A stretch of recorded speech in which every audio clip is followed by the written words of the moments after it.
అందరికీ నమస్కారం. చీకటి దీపాలు 8వ ఎపిసోడ్ చూడగానే తప్పకుండా లైక్ చేయండి.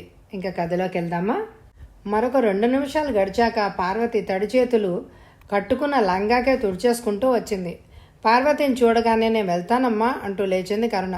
కూర్చోండి, అన్నయ్య వస్తాడు అంది పార్వతి. మీ అన్నయ్య ఎక్కడికి వెళ్ళాడు అని అడిగింది తిరిగి కూర్చుంటూ కరుణ. బజార్కి వెళ్ళాడు, ఇప్పుడే వస్తాడు అంది పార్వతి. పాపం మీ నాన్నగారు వంట చేస్తున్నట్టున్నారు, మీ అమ్మగారు ఎక్కడికి వెళ్ళారు అని అడిగింది కరుణ. అమ్మ లేదుగా, చచ్చిపోయింది చటుక్కున అంది పార్వతి. కరుణ మనస్సు చివుక్కుమంది. చనిపోయారా? స్వగతంలా అనుకుంటూ ఎందుకు అడిగానా ఆ చిన్న పిల్లని అని అనుకుంది బాధగా. పాపం అందరూ చిన్న చిన్న పిల్లలే. ఎందుకో పార్వతి వంక జాలిగా చూసింది. ఇంతలో వీధిలోంచి కాంతారా వచ్చాడు. చేతిలో ఏదో సంచి బరువుగా మోస్తూ. కరుణను చూడగానే చిన్నగా నవ్వుతూ, ఎంతసేపు అయింది వచ్చి అని అడిగి, ఈ సంచి లోపల పెట్టు అంటూ పార్వతికి అందించాడు. సంచి తీసుకొని లోపలికి వెళ్ళింది పార్వతి. కాంతారావు చెప్పులు విడిచి మరో కుర్చీలో కూర్చుంటూ, మా ఇల్లంతా చూసారా అడిగాడు నవ్వుతూ. కరుణ తలూపింది చూశానన్నట్టు. ఏంటోలేండి, అద్దెల కోసమని అగ్గిపెట్టెలా కట్టి పారేస్తారు. ఈ కాంపౌండ్లో ఉన్న ఏ వాటకి సెపరేట్ బాత్రూమ్ లేదు, నల్లా లేదు. చూస్తూనే ఉన్నారుగా, ఆ నల్ల దగ్గర ఉదయం పూట కురుక్షేత్రంలా ఉంటుంది. ఇంతకంటే అద్దెలు ఎక్కువ పెట్టుకోలేక ఏదో సరిపెట్టుకోవడం. ఇంతకంటే డీసెంట్గాను సెంటర్లో కావాలంటే మరొక పచ్చకాగితం కావాలి అన్నాడు కాంతారావు నవ్వుతూ. నిజమే, ఈ సిటీలో సగం జీతం ఇంటి అద్దెకే పోతుంది. ఇంటికి అన్ని సౌకర్యాలు ఉన్నా లేకపోయినా అంది కరుణ. గుమ్మంలో నిలబడి లక్ష్మణ్ని చూపిస్తూ, మా 2వ తమ్ముడు అన్నాడు కాంతారావు. అవును చెప్పాడు. ఇంకో తమ్ముడు ఉన్నాడా మీకు? ఉన్నాడు. వాడేమో ఈ సంవత్సరం 10th చదువుతున్నాడు. నాకు 2 తమ్ముళ్ళు 2 చెల్లెళ్ళు అన్నాడు తిరిగి. కరుణ సన్నగా నవ్వి ఊరుకుంది. కానీ మనసులో మాత్రం పిల్లలందరూ బాగా చిన్నవాళ్ళు అని అనుకుంది. పార్వతి ఒక గాజు ప్లేట్లో కారపూస తీసుకొని మరొక చేత్తో మంచినీళ్ళ గ్లాస్ పట్టుకొని వచ్చి, తీసుకోండి అంది కరుణ ముందు పెట్టి. ఏంటమ్మా ఇది? వద్దు, తీసుకెళ్ళు అంది కరుణ తొందరగా. పర్వాలేదు తీసుకోండి కాంతారావు అన్నాడు. ఒసే పార్వతి, అన్నం కలియబెట్టే గరిటె ఎక్కడుందే? లోపల నుంచి ముసలాయన పిలుపు విని గుమ్మానికి ఆనుకొని నుంచిన పార్వతి లోపలికి పరుగుపెట్టింది. కాంతారావు చటుకున్న కుర్చీలోంచి లేచి లోపలికి వెళ్తూ, నాన్న మీరు యువతలకి రండి, నేను చూస్తాను అన్నాడు. వద్దురే బాబు, నువ్వు మాత్రం ఇప్పటి వరకు తిరిగి తిరిగి వచ్చావు, కూర్చుని అన్నం కలియబెట్టడమేగా అన్నాడాయన. కాంతారావు తిరిగి వచ్చి కూర్చుంటూ, మా ఆఖరి చెల్లెలు పుట్టినప్పుడు అంటే 6 ఏళ్ల క్రితం మా అమ్మగారికి జబ్బు చేసి చనిపోయారండి. అప్పటి నుంచి మా ఇల్లు అస్తవ్యస్తం అయిపోయింది. నేను ఆఫీస్కి పోక తప్పదు. మిగతా వాళ్ళు చిన్నవాళ్ళు, వంట పని నాన్నగారే చూసుకుంటారు పార్వతి సాయంతో అన్నారు. కరుణకి ఏమనాలో తోచలేదు. మౌనంగా చూస్తూ ఉండిపోయింది. మనసులో ఏదో బాధ మెలితిప్పినట్టయింది. అరే, మీరు అవి ఎలానే ఉంచేశారేంటి? తీసుకోండి తిరిగి గుర్తు చేశాడు కరుణకి. కరుణ ఇంకా కాదనలేక ఒక్కొక్క పలుకు తినసాగింది. మా అమ్మగారికి వివాహం అయినాక చాలా ఏళ్లకి నేను పుట్టాను. నా తర్వాత తిరిగి 10 ఏళ్లకి పెద్ద తమ్ముడు. ఆ తర్వాత వరుసగా పార్వతి, లక్ష్మణ్, కాచాయని పుట్టారు. మా ఆఖరి చెల్లెలు పుట్టే వరకు మా అమ్మగారికి బాగా వయసు వచ్చేసింది. ఆరోగ్యం బాగుండలేదు. ఆ చెల్లెలు పుట్టిన 2 నెలలకే అమ్మగారు చనిపోయారు. కాంతారావు ఆత్మీయులతో చెప్తున్నట్టుగా చెప్తూ ఉంటే కరుణకు ఇంకా తినబుద్ధి కాలేదు. ఏమిటో చాలా బాధగా అనిపించింది. ఇంకా ఏమాత్రం ప్లేట్లోనివి చిద్విలాసంగా ఆరగించలేకపోయింది. ఆ తర్వాత ఇద్దరు కాసేపు ఏవో ఆఫీస్ విషయాలు మాట్లాడుకున్నారు. మరొక 10 నిమిషాలు కూర్చున్నాక కరుణ లేచింది. వెళ్తానండి అంటూ. అప్పటికి బాగా చీకటి పడిపోయింది. మెట్లెక్కి గది తలుపులు తెరిచి లోపలికి వెళ్ళేటప్పటికి వెనకాలే వచ్చింది వరలక్ష్మి. ఇవిగో నమ్మ కరుణ, గోంగూర పచ్చడి. ఇందాకోసారి వచ్చి చూస్తే నువ్వు లేవు, గది గొళ్ళెం పెట్టుంది అంది. అవునండి, కాంతారావు గారి ఇంటికి వెళ్ళాను అంది కరుణ చిన్నగా నవ్వుతూ. వాళ్ళు నీకు బాగా తెలుసా అమ్మా? ఏం చెప్పాలో తోచక అవునండి అనేసింది. ఏమిటోనమ్మా, పాపం ఆ పిల్లల్ని చూస్తే జాలేస్తుంది. ఆ ముసలైన మట్టుకు 2 పూట్ల వంట ఆయనదే. ఆడపిల్ల చిన్నది, పెద్ద కొడుకు పెళ్లి చేసుకుని కోడల్ని తెచ్చుకుంటేనే కానీ ఆ ముసలాయన బాధలు తీరవు. అని. మాది గుంటూరు వైపే, గోంగూర పచ్చడి అక్కడ వాళ్ళు బాగా చేస్తారు అని అంటారు. ఎలా ఉందో చెప్పు, నవ్వుతూ అని వెళ్ళిపోయింది ఆవిడ. ఆవిడ మాటలకు కరుణ నవ్వుకుంది. నిజమే, గుంటూరు సైడ్ వాళ్ళు గోంగూర పచ్చడి బాగా చేస్తారు. ఆవిడ పచ్చడి గిన్నె తెచ్చి అక్కడ పెడుతూ ఉండగానే గది గుమగుమ వాసనలతో తేరిపోతూ ఉంటే ఇంకా వేరే రుచి చూసి చెప్పేదేముంది అని అనుకుంది. గది తలుపులు తీయగానే కింద పడి ఉన్న కవర్ కనిపించింది.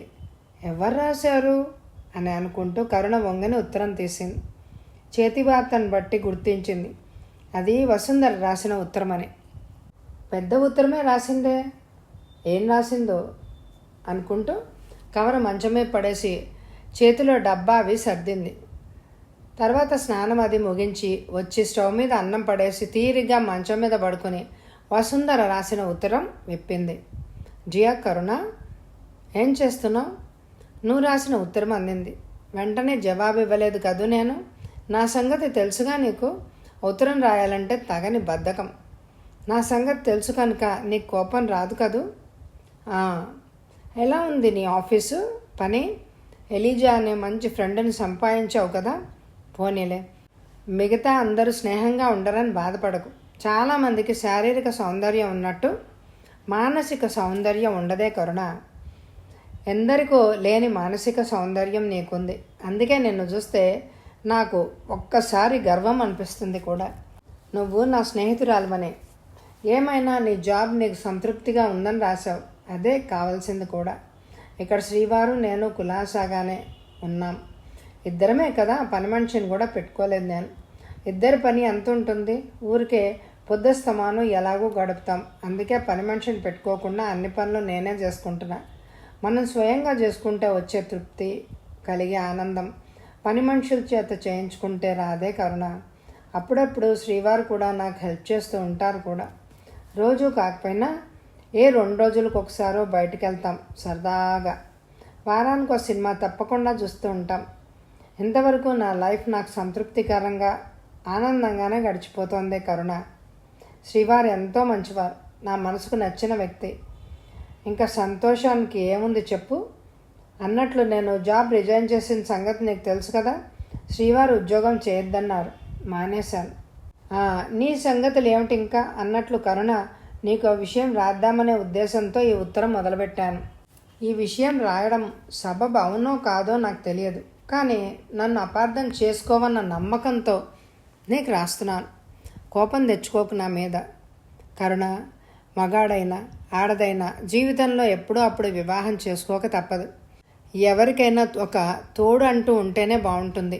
బాగుండడం కాదు, ఎప్పటికైనా ఎవరికైనా భార్యకు భర్త, భర్తకు భార్య తోడు నీడ కావాలి. ఏవో కొన్ని కారణాల వల్ల ఆలస్యమైన ప్రతి వ్యక్తి వివాహం చేసుకోక తప్పదు. నువ్వు వివాహానికి సుముఖురాలవని నాకు తెలుసు. మేడిపండు లాంటి సంఘంపై పై మెరుగులు చూసే సంతృప్తి పడిపోతుంది. చాలా తక్కువ మందికి కానీ మానసికంగా సౌందర్యం దాని విలువని గుర్తించలేరు. నువ్వు ఏ ఇంటి కోడలువైనా ఆ ఇల్లు స్వర్గధామం చేయగల ప్రేమ హృదయం నీకుంది. ఆ సంగతి నాకు కూడా తెలుసు. నేను రాస్తున్న ఈ విషయాన్ని సరిగ్గా అర్థం చేసుకుంటామని అనుకుంటున్నాను కరుణ.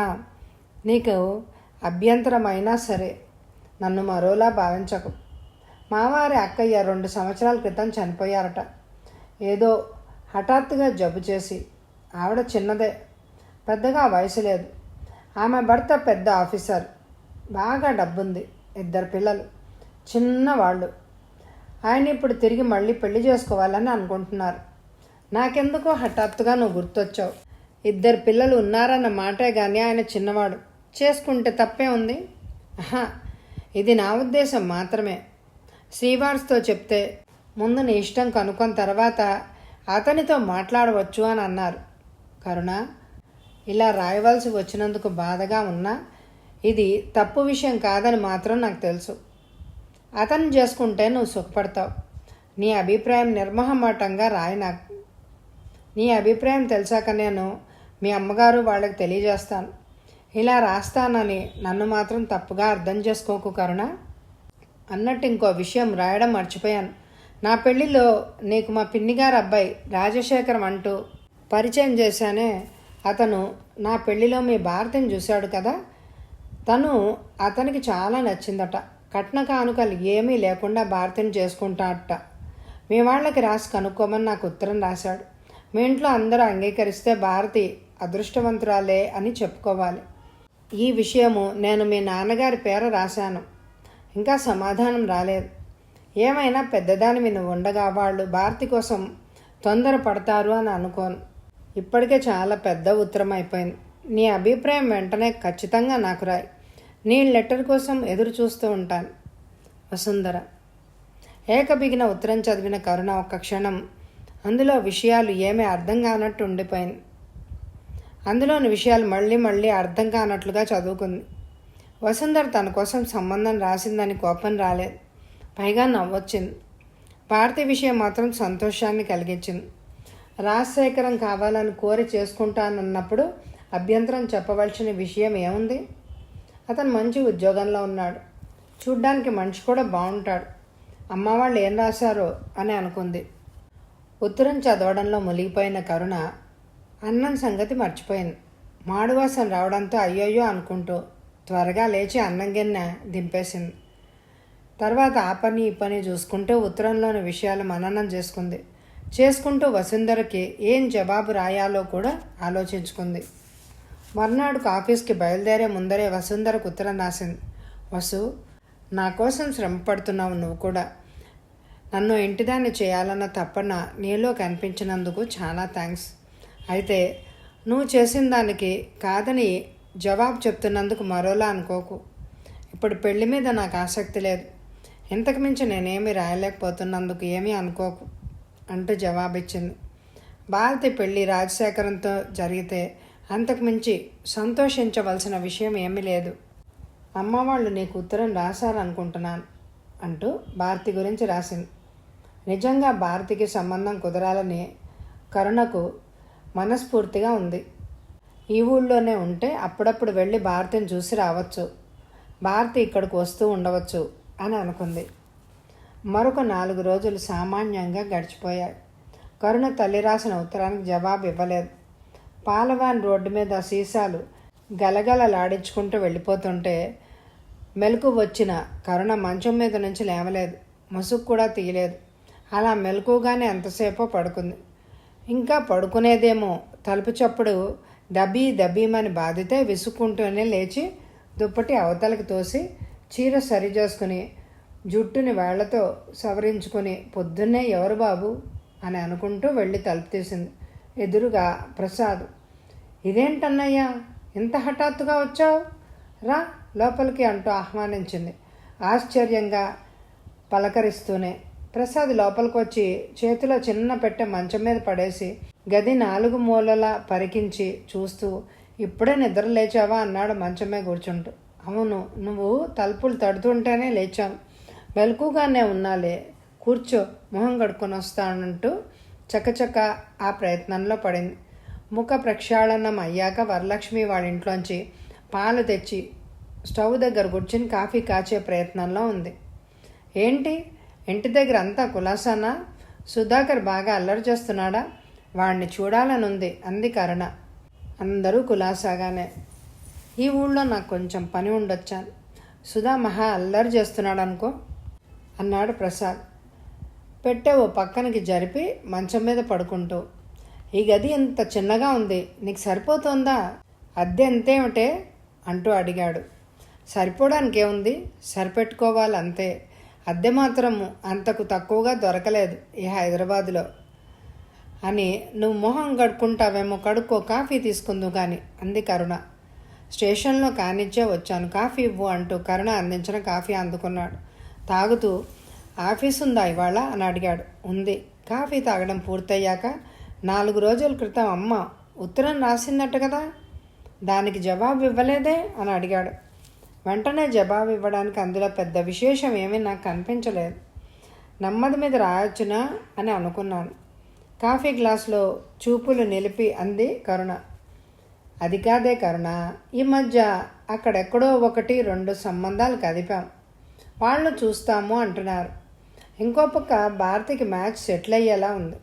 నువ్వు ఆఫీస్కి 4 రోజులు సెలవు పడేసి వస్తే బాగుంటుంది అన్నాడు ప్రసాద్. కరుణ మాట్లాడలేదు.